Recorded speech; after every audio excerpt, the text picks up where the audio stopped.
So my neighbor gave me this 1, 2, 3, 4, 5 drawer pine chest. It's not all that great a quality of a chest, but it's actually wood. It's not fiberboard. So I'm not quite sure exactly what I'm going to do with this other than paint it. But I am going to attempt to take off this trim, I believe, and here, at least on the front. I don't know on the side yet. And then I'm going to turn it over and see what's up with that base. Maybe we'll change the base if we can. So let's get started on this dresser transformation and makeover. You're not going to believe the end result. So as I began to take the screws out of the dresser to remove the base, I quickly realized these were not Phillips. They turned out to be a hex head, which meant all the screws in this dresser were probably going to be hex heads. So I had to get out first of all, I started out with a hand, hex driver, and then it was not the right size, so I finally got out a set and put in my drill, and we finally got the base off. But sometimes it just can never be easy. Okay, so what I'm going to do is I'm going to make a new base out of the old base.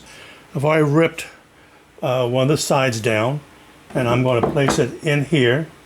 I'm going to attach with a couple of pocket screws. For the back, I'm going to take the longer piece of the base. I'm going to rip it down kind of along here, and then it's going to go, I'm going to cut it in two pieces.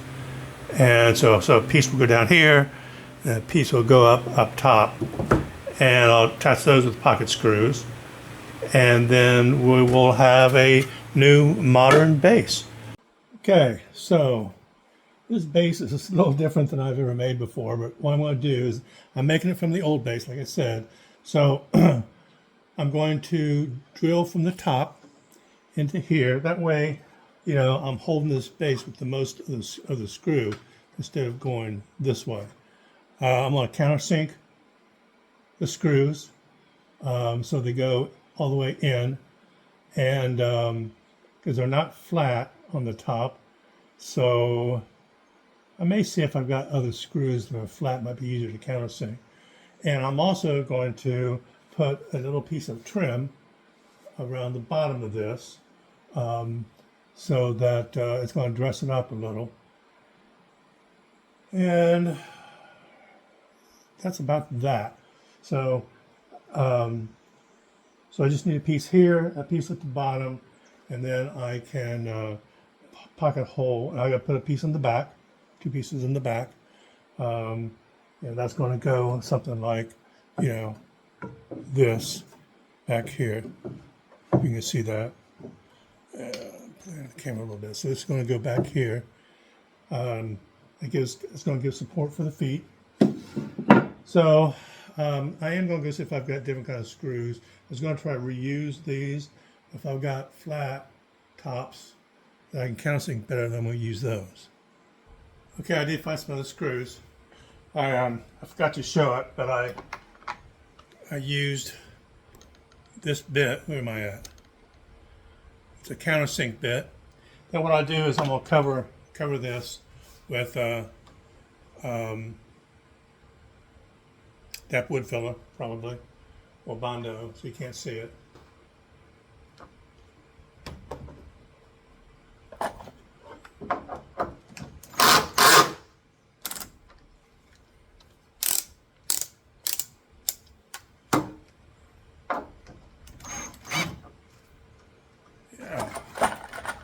I think this is going to work.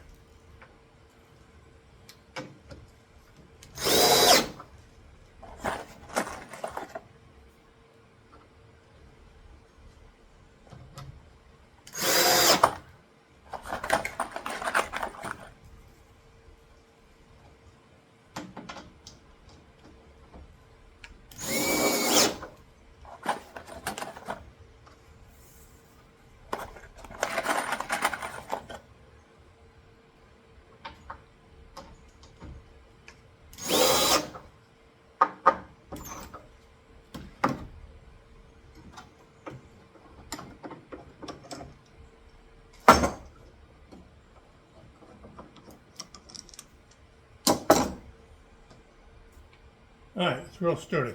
Good. Okay, so to reinforce the back and have some place for the legs to sit, I drill pocket holes into this piece of trim that I had cut and sanded down. Now I'm going to put two screws in the ends here. So after removing the trim underneath the top of the dresser, the overhang was way too much. So, like everything else in this dresser, it was just simply screwed on, a couple of brad nails. So I was able to easily get the top off, and I'm going to rip it down on the right, left, and the front sides, and so that it won't overhang and it'll look a little bit more modern. So go and get this ripped down, and then we'll put it back on top of the dresser. Okay, I'm going to pop a couple of brad nails in here to hold it while I get the screws going. So, and I've learned something here. Let me put this camera up just a little bit. And I learned something recently, and I don't remember where I saw it, but it said when you put the brad nails in, that the nail will come out this way, right? So you don't want to do it like this, because then the nail could shoot out the side. So if you do it like this, then if the nail wobbles, it's still in the wood.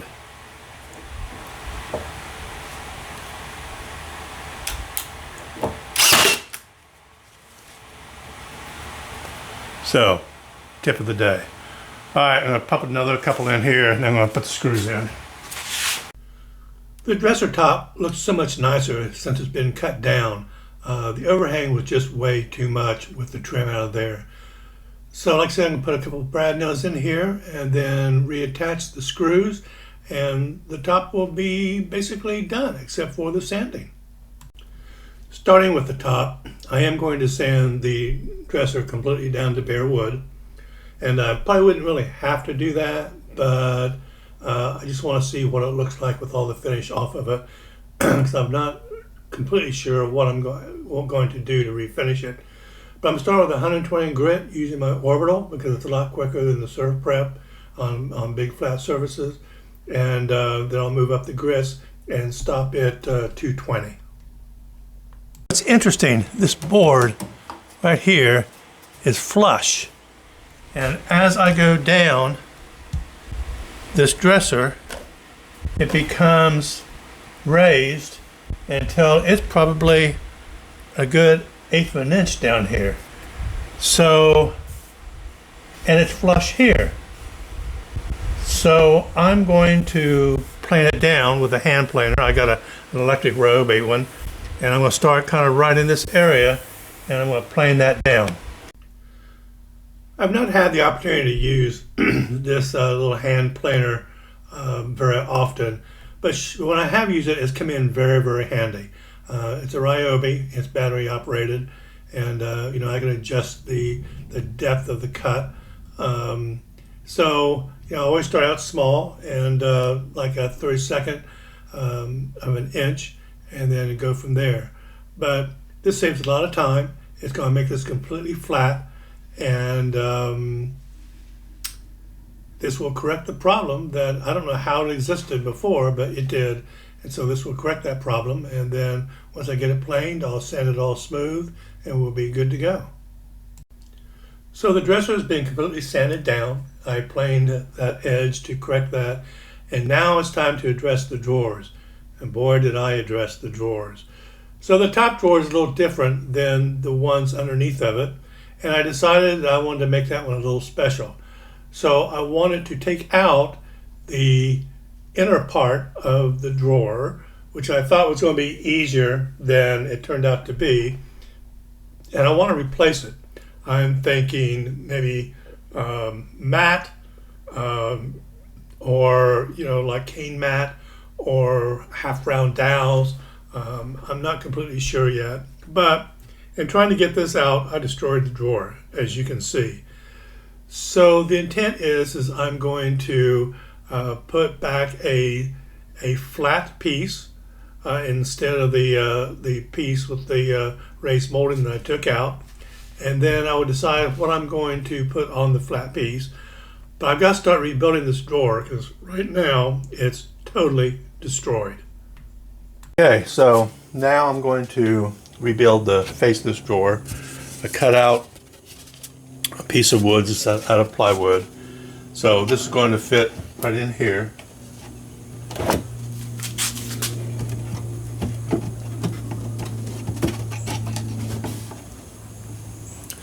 There's a backing that is back here. You can't see it, but it fits against. Then we'll put the top on. And we're going to glue it all up. And there's a little base that I've made, a little slat like this. It goes on the inside. So, if I need that, I'll have to clamp it. So, okay. So I'm going to put this in here and clamp it up. And these sides will be covered up when I put in, because I'm going to put in these half moon dowels. They're going to go in like this. So all that stuff will be covered up so you won't be able to see it. As I dry fit, if I see I need to caulk or something, I will. So, all right. Hopefully I can, I'm using Tite Bond glue. Works pretty good. I use Gorilla Glue sometimes too. Rebuilding this drawer turned out to be a little easier than I thought. Bunch of glue, bunch of clamps. So I put glue on the bottom, glue on the sides, and then I'm going to put the new drawer kind of face, I guess, the inset face in there. I have a little strip that I need to glue in the back. I put that at the bottom of the face, and it goes along it overlaps the face with the side a little bit, and so we'll glue that in. And then I used to support that while it's drying, I put some paint cans in there. I couldn't figure out how else to keep that next to the drawer face. And then we're going to glue up the top, put it all on. We're going to clamp it, and then we'll go just wait for it to dry. And then those half moon dowels that I'm going to put in there, we'll start to put those in. So before I glue in these half dowels, I've dry fitted. Obviously I still have to sand down the drawers, but obviously I have a gap. I mean, who would have thought that they would have measured out exactly? So I've got a couple of options. I can space them, and I looked at that and I don't like that. I did cut an edge off of this one, and I could do that. I'm not thrilled. Or I could take one, I'm thinking, in the middle, over here, this area, and plane it down on both ends to make it a little skinnier, because maybe that won't be so noticeable.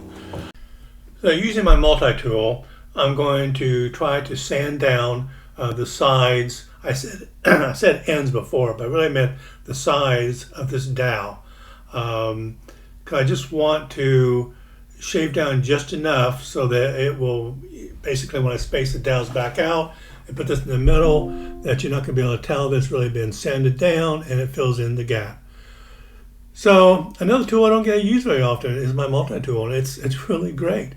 So holding this in my vice grips, I had to make 3 passes, and finally after the 3rd pass, well, I'll let you see how it worked out. So it may be completely hard to see in the video, but shaving that dowel, it's in the middle. It spaced all the other dowels out, and so there's no gaps on the sides, no gaps in between. This worked out great. So next step is taking all these dowels back out, and I'm going to line them up in the order that I have them in right now, so I can put them back in the same order. and then I'm going to sand the drawer and then move on to the other drawers and get them sanded down. So I sanded down the other 4 drawers using my Orbital down to bare wood. Since I'm changing the hardware, I did have to fill the holes. It turns out these holes were the exact same size of a dowel that I had, and I didn't film it. I forgot, but I was able to put dowels in here, put a little bit of glue on the dowel, poke it in the hole until it was flush, and then cut it off with my multi-tool. I did have to go back and sand that down a little bit to make sure that they were all flat. And there were a couple where the holes were just slightly larger than the dowel, so I did have to fill with DAP Wood Filler. But overall, a lot easier than using Bondo, and you accomplish the same thing, but I have real wood in there. So get all these drawers sanded, and then we'll be done with all the drawers. So I'm getting ready to put primer on this dresser. But before I do that, and I could have done it after the primer, but one thing that I always do, especially on dressers, is I caulk the seams. Most of these dressers I get were stained before, they weren't painted, and when they're stained, those seams don't seem to stand out. But when it's painted, those seams will stand out like a sore thumb, mainly because sometimes paint gets in them in one place and not in another. And so it looks, kind of splotchy. So I always go in and I caulk all the seams. And like I said, I could have done this after the primer, but I chose to do it before the primer on this one. So I think it's an important step that you don't forget, that'll make your pieces look that much more professionally done. When you get ready to paint a piece of furniture, the prep work is what takes all the time. I use a sprayer, I use a Wagner 3500. Spraying, I'm done in less than 10 minutes. But the prep work, the sanding, I had to take this off. The reason I'm painting with the rest of the drawers in, but this is the one I'm putting the dowels on, so I'm going to hand paint it. So I wanted to tape off the inside so the spray wouldn't get in there. It's also a little tall for my spray tent. It does roll in, but I can't get then on top of it to get a sprayer on it. So I'm going to have to kind of spray it on the outside and then roll it in. I got to even get on a little stool because I'm not tall enough. So, and then you've got to stir your paint. In this case, I'm using SHerwin-Williams Extreme Bond Primer. I've got to, for this Wagner, I've got to thin it a little bit. So you got to thin it, you got to stir it again until it's all mixed up.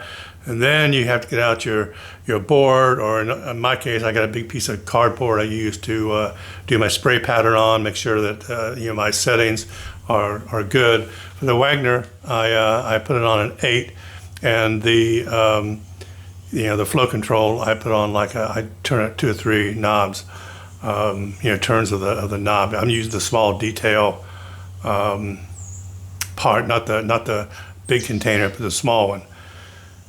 So I'm going to go get my sprayer, gotta get my respirator, do my spray pattern, and then we're going to come back and we're going to spray the top of this dresser, and then we're going to move it in and we're going to spray the rest of it.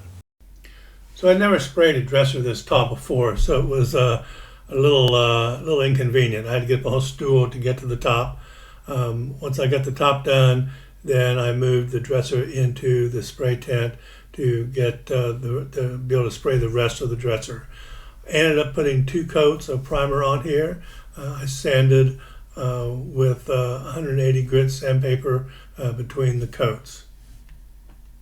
One thing you do have to do when you paint with the drawers in is take the drawers back out, make sure that the tops and especially the bottoms of the drawer faces have been properly sprayed. A touch up is necessary, and then I need to go back in and touch up on the dresser itself those places that were covered up by the drawer faces. I'm just using a foam brush. Wish I had one that was about half this size, but I was out. I didn't realize it until I started painting. So just have to deal with it.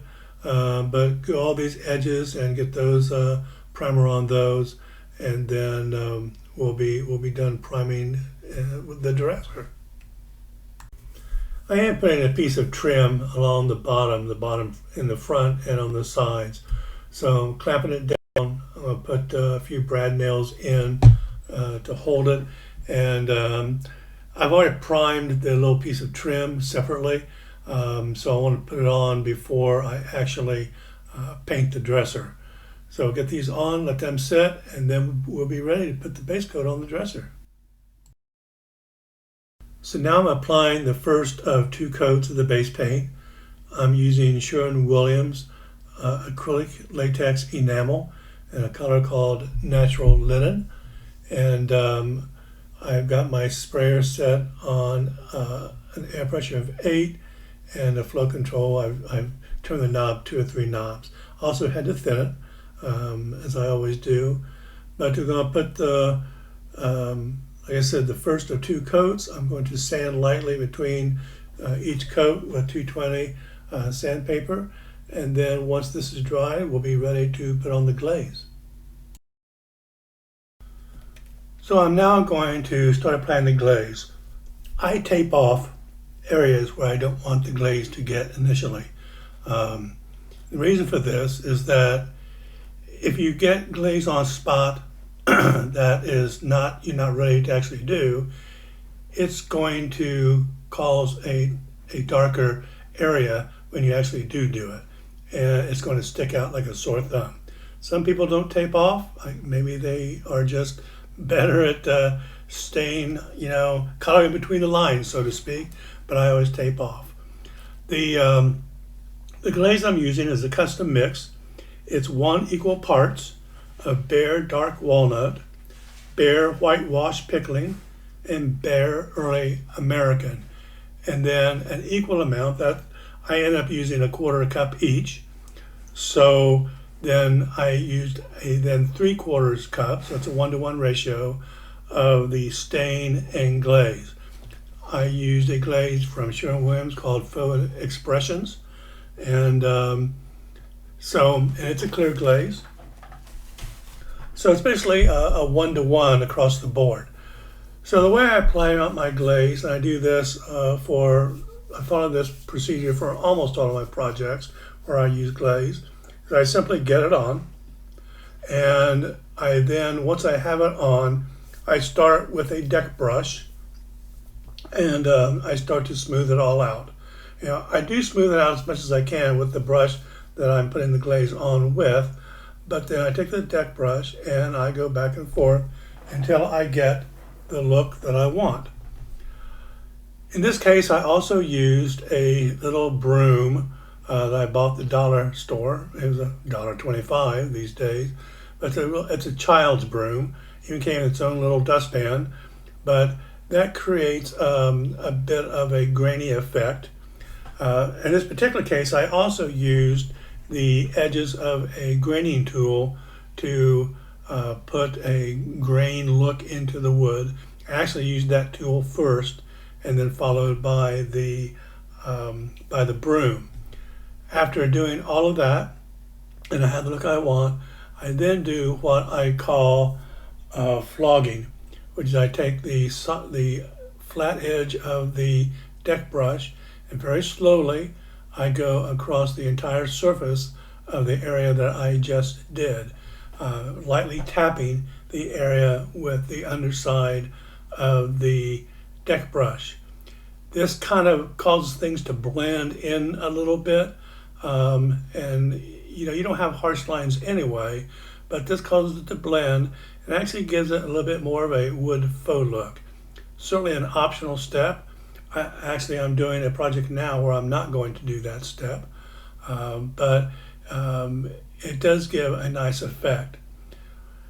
Once I have the top done, I'm then going to do the same thing on the rest of the dresser. I tape as I go, and then finally we will put the top coat on. I do caution this. Once you get your glaze on and it's dried, and if you feel like you need to put another layer of glaze on, seal it first. You can use, since I used water-based stain, you can use, water-based, polycrylic, but seal it, because if you try to put the glaze on over a previous layer of glaze, it could reactivate it. And if it reactivates, instead of getting glaze on, it's going to be removing glaze. And then you kind of have to start all over. You'll have to sand down and start all over most likely. So you certainly want to seal it before you put on a second coat. That's a lesson I learned the hard way. When I was putting this video together, I was not initially going to include this clip, but more I looked at it, I felt that it showed more the actual process versus being sped up when I did the top. Now, this part is sped up because all I'm doing is getting the glaze on, and so I did want to speed that up. But when I get the actual process, I do run it at real time and explain a little bit more what's going on. So now that I got the glaze on, I'm taking the deck brush and starting to go over to make the first pass at how I want this to look. Now you notice I'm going up and down on the edges. Glaze will tend to collect, at joint places. When a vertical meets a horizontal. So I took my deck brush to get rid of the excess glaze so it doesn't show up darker. That especially would show up at the bottom trim piece more so at the top, but you want to get that excess glaze off of this so that it's more uniform. So I continue this with the deck brush until I have the look that I want, and then I will go on to the next step. Now here in just a second, I'm going to show you what you can do when you see a flaw. You can barely see it now up in kind of the upper right area of the video, and I've got a piece of dust in there. I'm showing this to illustrate how easy it is to get rid of something that gets into your paint. This is a piece of hair or something, and I cannot get a hold of it with my finger as much as I try, and so eventually I have to move it all the way up to the top. I keep trying to get it, and every time I move the brush over, I see it's still there. So finally I said, I'm just going to move it all the way to the top and get rid of it. So now I got a big streak there. I just take my deck brush and I just move the glaze around and it's gone, illustrating how easy it is to fix this.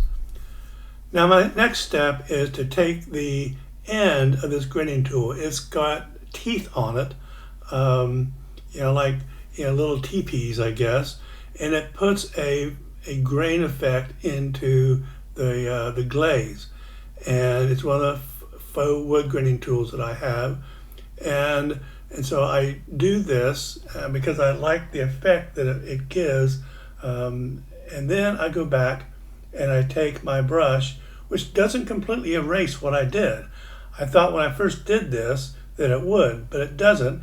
It just kind of blends things together, but you still see those streaks in there that I put in there through the grading tool, which I like. So I take my brush and I keep going back and forth, my little broom, I guess, until I get done what I like. The final step is the flogging step. So you can see how I am just slowly going across, and I had previously done the top of this dresser, or the top of the side, and I got a little bit of glaze up there, so I wanted to blend that in, which is why I just did that with the brush. But this is a very slow, methodical. I'm just tapping the, almost the flat part. The reason I'm going over a couple of spots is I let the bristles kind of stand up more than they should have, and they kind of put holes, the best word I can think of, into the glaze, and I didn't like that. So, but you keep doing this, and it gives a real subtle blending effect, and I think it's a really nice look. The final step is to apply the polycrylic finish. I'm using Minwax polycrylic in a matte sheen, and I'm putting on 3 coats, sanding lightly with a 220 between each coat.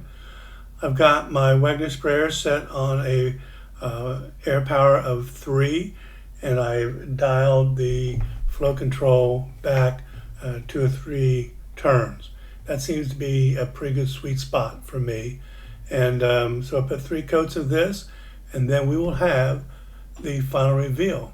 I still have to put the hardware on, actually, obviously, and I've got to put the legs on. I did not film attaching the legs, but you'll see in the reveal what they look like.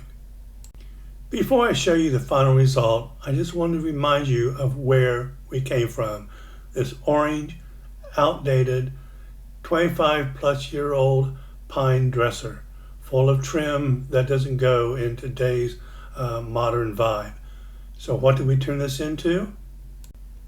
So this is the end result of this dresser makeover. All of the old trim is gone. The top has been cut. We've got new modern hardware. We also replaced the raised panel on the top drawer with a flat panel with the half dowels, and this turned out beautifully. I know the color in this video is kind of going back and forth. It's not that gray on top, so the lighting was a little off, but it turned out very, very nice, and I'm very pleased with how this looks. So I hope you liked this video. Hope you found something useful, educational, and if you do, give me a thumbs up and please subscribe.